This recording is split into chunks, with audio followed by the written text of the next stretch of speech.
ستارہ کس لیے بنایا گیا؟ دنیا کے سائنسدان سے پوچھئے، اس سے راستے تلاش کرتے ہیں، میپ بناتے ہیں ستارے سے۔ تو ہم سب کے نبی رحمت للعالمین نے فرمایا کہ میرے صحابہ دنیا کے لیے ستارے کی مانند ہے، تم جس کی پیروی کرو گے، اتباع کرو گے، تم کامیاب ہو جاؤ گے، اللہ تک پہنچنے کا راستہ ہی ہے۔ تو صحابہ کرام کے دور میں کیا بھائی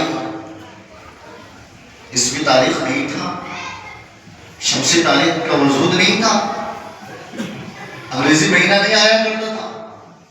کیا ہم سب کے صحابہ اکرام رضوان اللہ تعالی علیہ اجمعین نے کسی کو اس کی دعوت دی کہ نیا سال کا جشن منانا ہے، فلاں میدان میں جمع ہو جاؤ، نیا شہر کا جشن منانا ہے، فلاں جگہ پر ناچ گانے ہوں گے،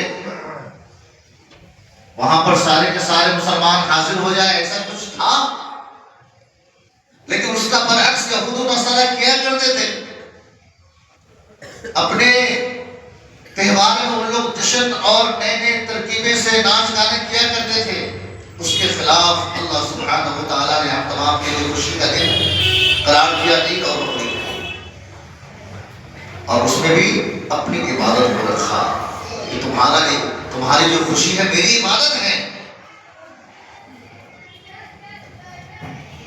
ہمیں اگر راضی کرنا ہے تو گویا کہ تم میرے سامنے جھکو، میں تم سے راضی ہو جاؤں گا، اور یہ تمہارے لیے سب سے بڑی خوشی ہے۔ ناچ گانے کو نہ صحابہ کرام ترجیح دی، نہ ائمہ کرام نے ترجیح دیا، نہ اولیاء کرام نے اس کو ترجیح دی، نہ صوفیاء کرام نے ترجیح دیے، نہ آج کے دور زمانہ میں علماء کرام اس کو ترجیح دیتے، کوئی نہیں مانتا ہے۔ لیکن ہمارے نوجوان اس سے پیچھے بھی نہیں ہٹتے بھی نہیں۔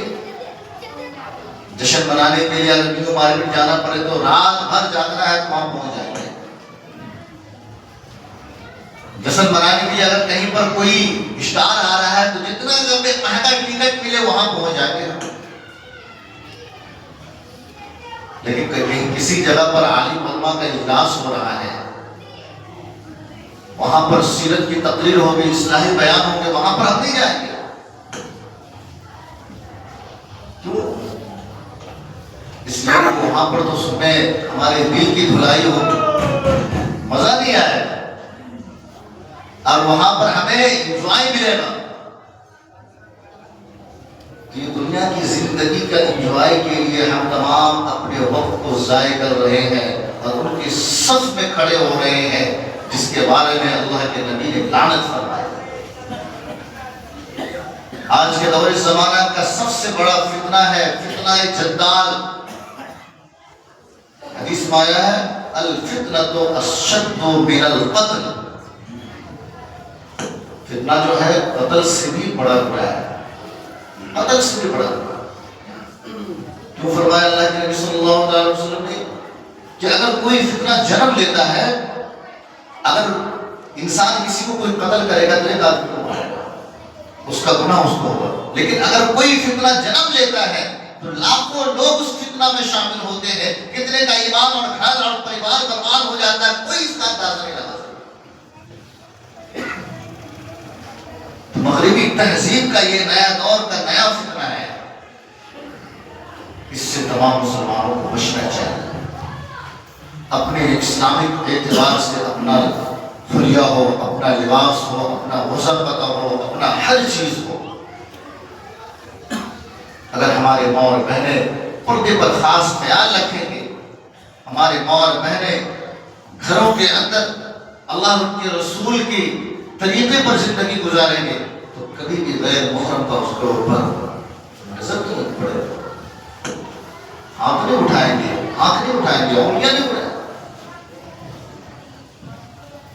اس لیے ہم تمام کو اللہ کے رسول کے طریقے پر چل رہا ہے۔ یہ دین کیا ہے؟ یہ دین کیا ہے؟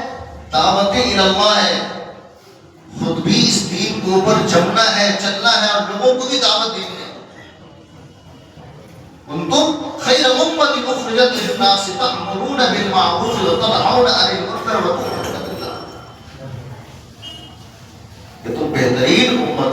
لوگوں کو بھلائی کا حکم کرتے ہو، یعنی خود بھی بھلائی والا کام کرتے ہو اور لوگوں کو بھی بھلائی کا حکم کرتے ہو، خود بھی برائی سے بچتے ہو، لوگوں کو بھی برائی سے بچانے کی دعوت دیتے ہو۔ اور یہی نظام دعوت و تبلیغ کے اندر چل رہا ہے۔ آج کل ہم تمام دعوت و تبلیغ سے بالکل دور ہوتے ہوئے جا رہے ہیں، جبکہ یہ انبیاء والا کام ہے۔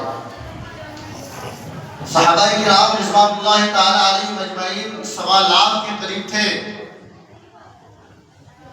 جس میں جنت البقیع میں 60 سے 63 ہزار قبریں ملتی ہیں۔ اس کے علاوہ باقی قبر جو ہے دعوت و تبلیغ کرتے کرتے جہاں پر اللہ نے موت رکھا تھا، قبر کی مٹی نصیب تھی، وہاں پر انتقال ہو گئے،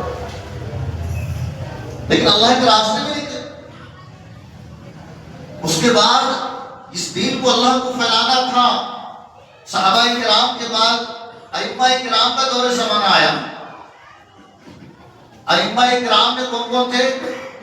امام ابو حنیفہ رحمۃ اللہ علیہ، امام شافعی رحمۃ اللہ علیہ، امام احمد بن حنبل رحمۃ اللہ علیہ، امام مالک رحمۃ اللہ علیہ، جو اپنے دور زمانہ کے بڑے فقہ اور بڑے عالم اور جید علماء کرام میں سے شامل تھے۔ اس دور زمانہ کے لوگوں نے ان کو امام مانا اور ان کے ذریعے سے دین پھیلایا۔ نہیں، ان لوگوں کے فقہ پر لاکھوں نہیں، ہزاروں میں، لاکھوں کی تعداد میں شاگرد جمع ہوا کرتے تھے اور دین سیکھا کرتے تھے، اور وہاں سے دین سیکھ کر کے دوسرے جگہ پر پھیلایا کرتے تھے۔ اس کے بعد اولیاء کرام کا زمانہ آیا۔ اولیاء کرام میں پیران پیر پیر دستگیر شیخ عبد القادر جیلانی بغدادی رحمۃ اللہ علیہ جب درس تدبیر دیا کرتے تھے تو 10-20 ہزار کے شاگرد ایک وقت میں جمع ہوا کرتا تھا۔ کسی کتاب میں لکھا ہے 50 ہزار کے تعداد میں شاگرد جمع ہوا کرتے تھے دین سیکھنے کے لیے۔ فرمایا گیا خواجہ اجمیری چشتی رحمۃ اللہ علیہ، اللہ تعالیٰ نے ان کو علم بھی دیا تھا اور اللہ تعالیٰ نے ان کو وہ سلیقہ اور طریقہ بھی دیا تھا، زبان لسم اللعان جس کو بولا جاتا ہے، بہترین بات کرنے والے۔ جب دعوت و تبلیغ کیا کرتے تھے، لاکھوں کے تعداد میں مجمع ہوا کرتا تھا، آپ جو بات کیا کرتے تھے لوگوں کے نظر اور دماغ دل میں سب میں بیٹھتا تھا۔ پھر اس کے بعد وہ لوگ وہاں سے ہلتے نہیں تھے جب تک وہ توبہ نہ کر لے اور اسلام کو